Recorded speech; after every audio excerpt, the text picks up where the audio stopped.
All right, guys, welcome to another exciting episode of the Left Side View with Rahul and Amitabh. So, this is the review episode part one, wherein we will review all the matches that took place till yesterday. So, where do we begin, Amitabh? Yeah, hi everyone. So let's begin with the Premier League as usual. And yeah, let's start off with our match against the Wolves at home. Again, the first half was much of the same that we have been seeing. An insipid performance. Uh, our prospective new owner was in the stands, and yeah, we did not put a good show for him. In the second half, things picked up. We were a little quicker, a lot better, and that did materialize into two goals for Lukaku in a span of 2 minutes, 56 and 58. And the worrisome part was after that, we looked more insecure and we were more at, under threat from Wolves from there on. We should have actually closed out the match and it should have been an easy 3 points for us. That did not happen. And yeah, the substitute in crowd scored in the 79th minute, and that gave them a glimmer of hope. And again, um, Tuchel did force a substitution, brought on, Malansar back four, but unfortunately, that did not work. With literally the last hit of the match, Wolves equalized through corner Cody, and yeah, the match ended in a 2-2. So yeah, we just making it too difficult for ourselves. And again, something that we did with it, Wolves have, they had lost their three matches and they were bound to do well against us. I think that has been a recurrent theme. And yeah, it's just not on, man, just not on with the FA Cup final with, under a week to go. So well done to Wolves and yeah, man, I mean, not so well done to us. Maybe. There are. I mean, yeah, like every team just plays well against us all of a sudden. I mean, even the substitutions made by Wolves, I don't really think that they were too, uh, spectacular. But then, because obviously these players like Chiquinho, I think just a new signing, hasn't really performed well. All of a sudden, he looked like $1 million. Even someone like Trincao, a Barcelona reject for that, if I may say so. Again, not really having a good time, but all of a sudden looked world class yesterday. And then the goal that he scored, and then I mean, yes, there were some things that didn't really go against that went against us. Like the two first half decisions.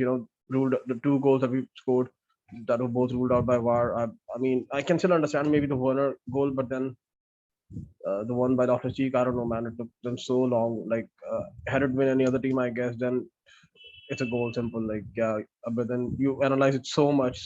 Then at the end of the day, yeah.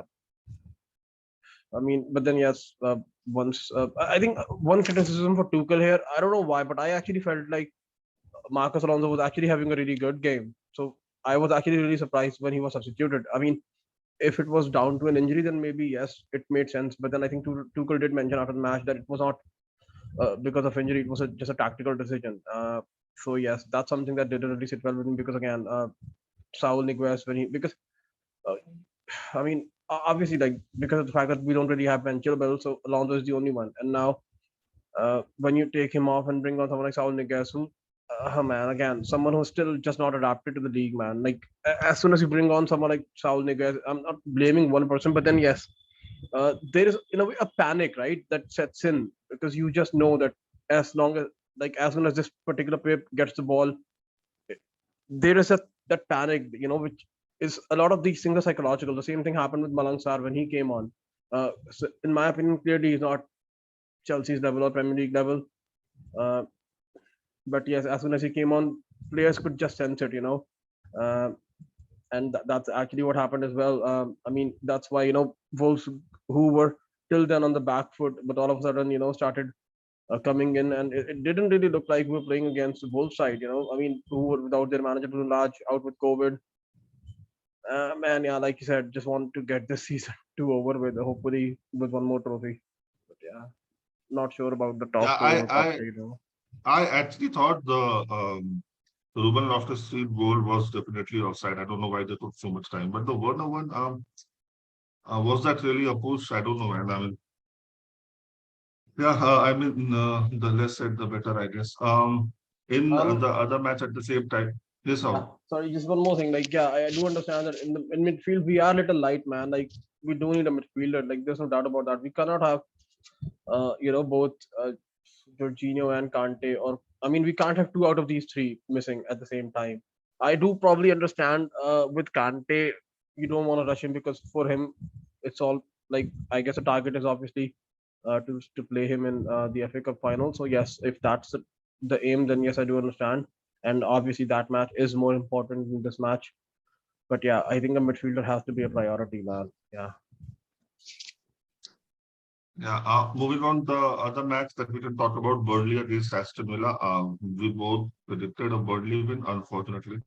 I mean, unfortunately for Burnley, that was not the case. They lost this match 1-3. Danny Ings, Bundia, and Watkins scoring for Aston Villa. Corner scoring the late consolation in the extra time of second half. So, um, yeah, now they have a couple of matches they played more than Everton, and the Everton match against Leicester just in a bit from now. It becomes so crucial for both the teams. So, yeah, anything you'd like to say here, Rahul? I mean, again, maybe they're just waiting, for the Liverpool match to, drop their performance standard. But yeah, so yeah, they knew that since they'll be dropping points in that match, they need to pick a maximum points from this one. But yeah, that's the thing, with these teams that it's all about, or rather, not consistency, but inconsistency. Maybe that's the reason why that they're there. Uh, so yes, let's see now. All of a sudden, Burnley have dropped points. Can someone like? I mean, this is like even more impetus for someone like Everton to get all 3 points, man. We already previewed this match, but now the fact that even Burnley have lost, they just need to win, man. Like, yeah, if they lose this one, then seriously, like, We'll have to wait and see for that one. In another match, Watford are officially relegated. They lost 1-0 at Palace. One of the players, Kamara, also got a red card. It was actually Zaha's penalty that secured that winning goal for Palace. So again, Palace playing most of their matches good, but that yeah, again they'll be I think looking for that key element what we just discussed, consistency for next season. I think they were one of the favorites to go down, and they've definitely fared much better. They would just like to, go for more consistency. Again, a good transfer window is the starting point for all the teams. So, yeah, Watford officially down to the championship now. Rahul? I mean, yeah, Crystal Palace do a double over Watford now. Yeah, I mean, it's just that it's only ironic, right? That Roy Hodgson Watford got relegated, which is okay, but then they got relegated against Watford's former team, Crystal Palace. So yeah, maybe the irony there. Otherwise, this was never really in doubt, to be honest. We can move on. Yeah. Okay, the next match, just when you think United cannot go any, further down, they actually do. A 4-0 loss at Brighton. I mean, nobody saw this coming. I mean, it's okay. Brighton, could have won, but 4-0. I mean, come on, man. It's just like they have downed their tools and they are done. It definitely seems that nobody's listening to the manager. I mean, this was again a very poison chalice to begin with, a 6 months contract, especially with such inflated egos. And yeah, one rumor that I heard is maybe, Pep Guardiola and Manchester City are interested in Paul Pogba from Man United, who has already checked out of Man U due to some injury and he won't be, playing for them anymore. So that's just a side note. As far as the match is concerned,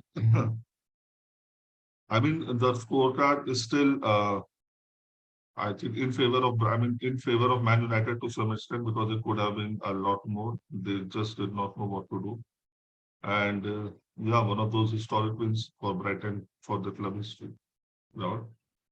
Yeah, like I don't really want to talk about United and the performance, to be honest, this season. It's like it's insanity, right? So let's just get it over with. Maybe once a new manager comes in and all those things, maybe we can talk. Otherwise, right now it's just a waste of time.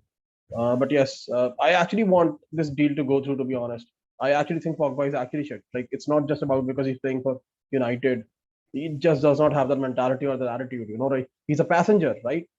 I mean, if he joins City and he continues to, doesn't press and all those things that he does at United and gets away with. If he does those things at City, uh, he will get hammered. But not only by Pep, but even before it comes to Pep, his teammates will hammer him. Will he actually even play for City? So yes, I mean, and at the same time, who is he going to replace in City? I mean, City, I understand Fernandinho is leaving, but he's not really a defensive midfielder, so he's not going to be there uh, to replace Fernandinho. They will still need another defensive midfielder, and if they play him as a defensive midfielder, then maybe Pep has actually gone mad. But then yes, other than that, if you talk about attacking midfielders, there's already Bernardo Silva and Kevin De Bruyne. He's not taking those two out of the side. So in a way, and not just that. Like personally, I feel he's actually bad for the dressing room. If he actually goes to City, I think it's as a Chelsea fan, I think it's a very good signing for City. So yeah, I'm in full favor of it. Yeah, but we see the thing is they have actually replaced Fernandinho already with Rodri because Rodri is keeping him out of the team. So Pogba won't fit anywhere in Manchester City, and I think this is one of those deals, that may be done, and it just starts off as a rumor, and I just hope it, yeah, again similarly materializes. I personally think the best deal for Pogba would be PSG because he would fit right in there. A lot of underperforming players who are being overpaid. So I think he would fit right in again with the ego and everything. Um, the only time in his career that he has played well at Juventus at club level was when Pirlo was behind him, and even for France, Kante is behind him. So he needs that support, and anybody who wants to take him seriously, they have to understand that he cannot do it on his own. He needs players around him, and let's see how this unravels. Okay, the last match, the late night kickoff yesterday, Liverpool against Tottenham Hotspur. I actually enjoyed this match. I mean, yeah, I'm sure Klopp did not. And he was also very adamant after the match in his press conference that he does not like this form of football and all that. But you cannot play Liverpool the Liverpool way and then try to beat them. You have to be defensively solid. And one thing that I really like about Spurs, and I've liked it for quite a long time now, the percentage of converting, two chances, chances created to conversion is so good. I mean, once they are on the attack, it's more than 70% times that they do actually score. Once the top three, I mean, Kane, Son, and whoever it is, be it Lucas or Bergwijn or Kulusevski, whoever it is, once they start running, once they are behind the defensive line, most of it will not this scores. And that is what they did. They took the lead through Son. Again, a very unselfish cross from the former Sessegnon, from the former Fulham player. Yeah. So from there on in, again, yes, the dark arts. Every team does it, and every team that to whom it is done criticizes it. I think it is quite ironical. Then Liverpool equalized at the top end through a deflected strike from Luis Diaz, but then Spurs snuffed them out. And again, Liverpool did what they had to. I mean, they did it to the best of their abilities. They did play rough, but yeah, that is it. 1-1, and yes, it seems like they have dropped 2 points, but then I think in totality, this will only be completed if Manchester City wins today because we again don't know what kind of mindset they are under. And after the match against Newcastle, we will actually know the full effect of this result. For now, obviously, Spurs will be happier with 1 point. Rahul? Honestly, yes, it's something that you see this with not just Klopp, I guess, with all the top managers. They're also losers, and I probably would include Tuchel as well in this category. Even though I'm a Chelsea fan, I remember when Chelsea lost to Brentford. Even then, Tuchel was like they were lucky. I mean, sometimes you do create your own luck. So yes, I mean, obviously, like what was Klopp expecting? Just Spurs to come in, bend over, and get fucked. Is that what he was expecting? Like seriously, would they not want to get a point? They have also ambitions, right? They want to finish in the top four. They know that if they lose, Arsenal will be like 4 points ahead or 1 point ahead. So obviously, like obviously Klopp has been there for 6-7 years now, whereas Conte has been there for half a season.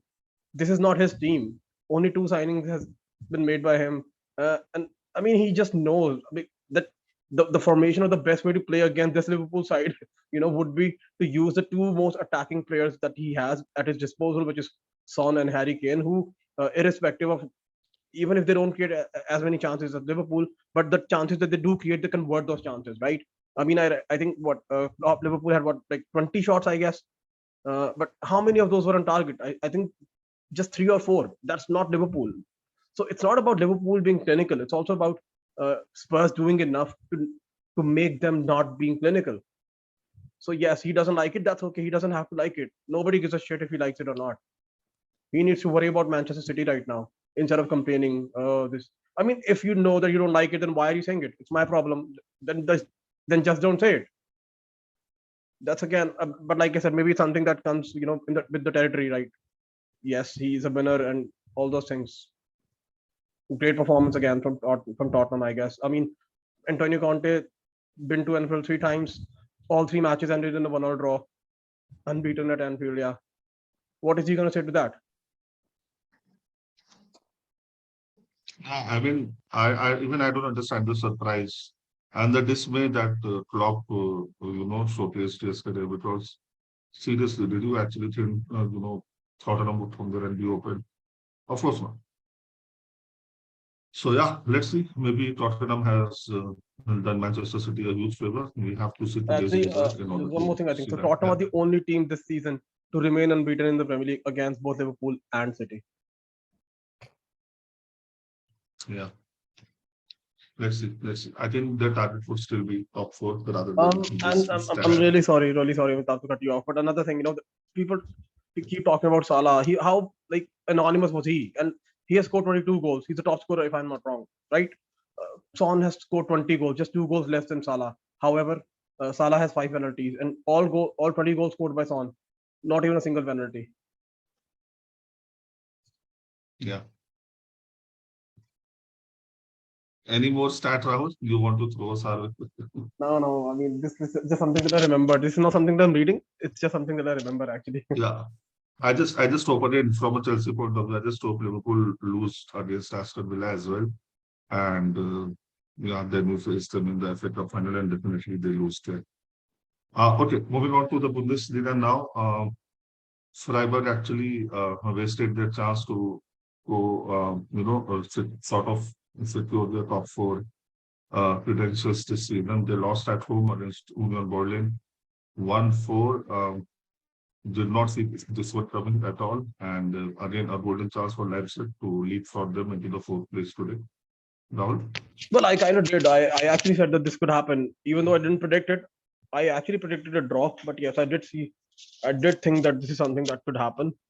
So yes, that's the problem whole season. For Freiburg, they just don't really have that squad. Like, even if I kind of do feel like, even if they finish in the top four and they are in the Champions League next season, I think they could be one of the worst teams. Like, they could be the teams to have one of the worst Champions League campaigns of all time. So yes, they do need a little bit of money investment, and maybe once they have that, maybe then next season they can go for it, right? Because right now they just don't have the squad to be consistent. I mean, this is what happens: they win one match and then they lose one, and that's not how you finish in the top four. I mean, maybe in a way, it's also because of the fact that how poor someone like Dortmund and Leipzig have been at times, which is why there was a possibility for these teams to at least be on that level. Otherwise, are they actually good enough to be in the top four? I don't think they are. Okay, there were two more matches, or important matches yesterday.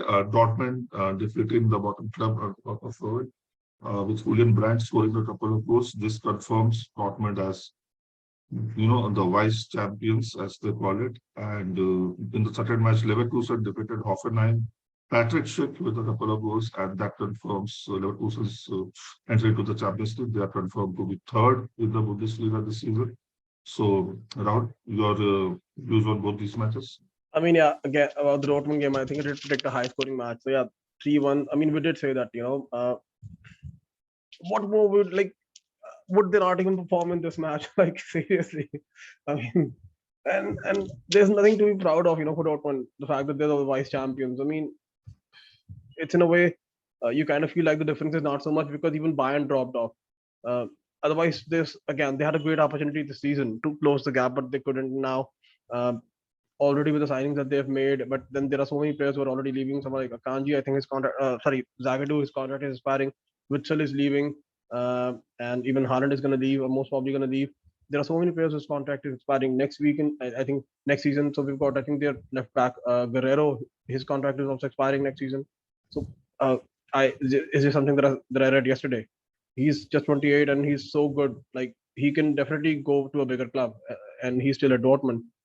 I mean, let's see, but yeah, there are so many things that they've already like signed two defenders, but I think, I mean, how in hindsight, let's talk about uh, how good it has been from Klopp and Liverpool to let someone like Emre Can go, or rather, maybe it was more like his decision to go to leave Liverpool. But how much has it worked out for someone like Liverpool? He was like he wants to go, or he wants to go to a bigger club, and he went to Juventus. It didn't really work out for him at Juventus, and then from Juventus he has gone to Dortmund, and he has just struggled so much. Like I don't really think he even gets selected by the German national team. Whereas when he was at Liverpool, he actually looked really promising. But then again, because he knew that it's sometimes not just about the team; it's about the manager that you're playing under. Like for instance, if you again talk about Liverpool, someone like Divock Origi, uh, I don't think he's as good as people think he is. Or if he goes to any other club, he's gonna be half as good as he is. But because he's at Liverpool, because he's in a certain system, in a certain team, and playing under a certain manager, so he still manages to do what he does. So I think he made a big mistake, in my opinion, uh, leaving Liverpool in the first place. But yeah, so many issues to fix. When it comes to Liverpool, when it comes to Dortmund, it's not just something that can be fixed in one window. Yeah, when it comes to Emre Can, I think it was more of Liverpool trying to upgrade, their resources. And in the meantime, yes, Liverpool, Juventus were hiring left, right, and center, all the free transfers. And of course, you cannot say no to Juventus. And I'm sure his wages would have also gotten a bump. But yeah, I think he misread the situation and he misread what was happening at Liverpool. But then again, if you're not wanted, then what can you do? You have to move on. So definitely, but yes, Chan has definitely struggled both at Juventus and Dortmund. Um, Moving on to the La Liga, there was just one match worth notice yesterday, and that was Real Betis against Barcelona. And I mean, both the teams had their second choice goalkeeper in this match, with Claudio Bravo and Marc Testegen not featuring. And both the goalkeepers had, especially the Barcelona goalkeeper. Uh, it was a lot of attacks, especially for Real Betis. They created a lot of chances, but unfortunately, they could not capitalize on them. Um, it was actually late, I mean, mid in the second half, where Ansu Fati, who came on as a substitute, he started the scoring for Barcelona. And Marc Bartra, and it's Barcelona centre back, he's, equalized a header. And it looked like it would be 1-1. And again, a pass from Dani Alves and a rocket of a shot from Jordi Alba right into the top corner, and Barcelona come off as 2-1 victors. Again, I think the biggest beneficiary of this result will be Atletico Madrid, because had Betis won, they would have been closer to them. It just gives them more breathing space and more space to make errors, I guess. So yeah, maybe this season was all about Sonia yet so far for Real Betis. It just has not come down to what they have wanted. I mean, for two-thirds of the season, they were in such a wonderful position to finish in the Champions League spots. But again, maybe it was not destined, not written in the stars. Rahul, you're on mute.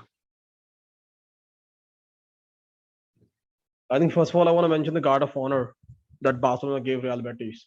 Like we keep talking about Barcelona and we keep criticizing them. Yes, you don't like them. Maybe I don't like them either. But yes, it's something that we need to appreciate them here for. I mean, especially because someone like Atletico Madrid's decision to not give the champions Real Madrid a guard of honor in their match tonight. So yes, it just shows that Barcelona gave Betis a guard of honor because of their victory in the Copa del Rey. So yes, a great start, and then yes,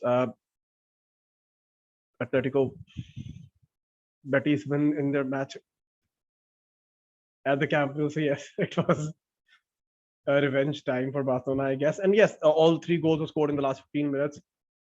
And yeah, some great goals. And again, you could see, just the bench and the depth that someone like Barcelona have as compared to someone like Real Betis.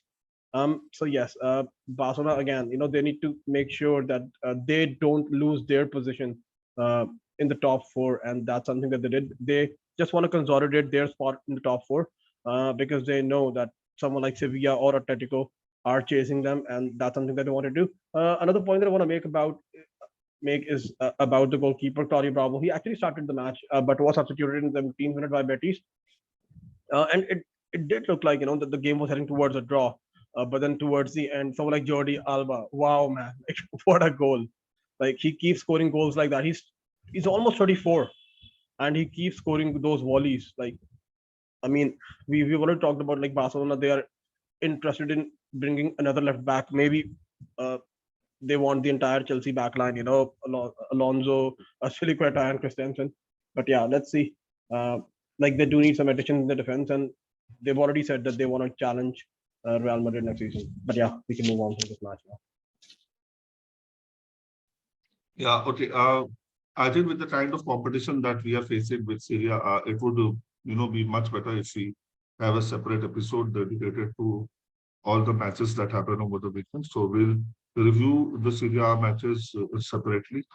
Having said that, I think we've covered all the matches that Um, happened yesterday. and yeah, so maybe we can just talk a little bit about the Leverkusen versus Hoffenheim match. I think I probably missed because I went on a rant about Dortmund. Um, Yeah, yeah. yeah, so in that match, I think another home loss, for Hoffenheim. I mean, last weekend they lost to another Champions League hopefuls, the Freiburg, and this time out they lost to another Champions League hopeful in the form of Bayer Leverkusen. I mean, they actually looked at time that we all felt that Hoffenheim could actually be in uh, a European place. They are on eighth right now. They still have a game to play, and they're on 46 now. Had they won their matches last weekend and this weekend both at home, they would be at 52, and they could actually be looking at a European place or at least a Europa League place. But the fact that they lost both their matches at home, it's just a testimony that sometimes you just don't want it enough. And I mean, even in this match at halftime, the score was 2-1 to Hoffenheim, and it ended 4-2 in favor of Bayer Leverkusen. Like, how good has Patrick Schick been, man? Seriously, like people keep talking about Haaland, uh, but how good has how good has Patrick Schick been?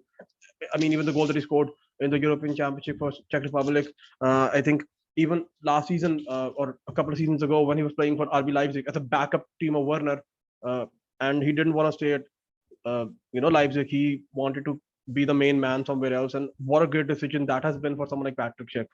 I'm just surprised that not English clubs or any other club are not interested in someone like Bayer Leverkusen. I mean, even I think someone from Bayer Leverkusen said, I read that there is interest in him, but he's gonna be their player next season. So let's see. I mean, I think that there should be more suitors lining up for someone like Patrick Schick. But yeah, a great decision, I think, to sign him, and that signing has paid off as well. Like, if you have not seen, you should definitely check out the third goal. What a goal, like from Schick. Seriously, yeah. Yeah, I think there'll be potential suitors, and I somehow feel that he'll be in Premier League next season. Let's see. Yeah. Let's see if the Premier League clubs or even or any other big club can test the resolve of Leverkusen, whether they can say no to the money that is being offered to them. Yeah. So, okay, having said that, yeah, let's close this one for now. We'll be back with our review of all the other matches over the weekend. Just a quick update. The Premier League matches have started. Arsenal and Everton both are already, up 1-0. There's just about 10 minutes that has happened. So we'll be back, reviewing all these matches. Thank you so much, guys. And take care. Bye-bye. All right, guys.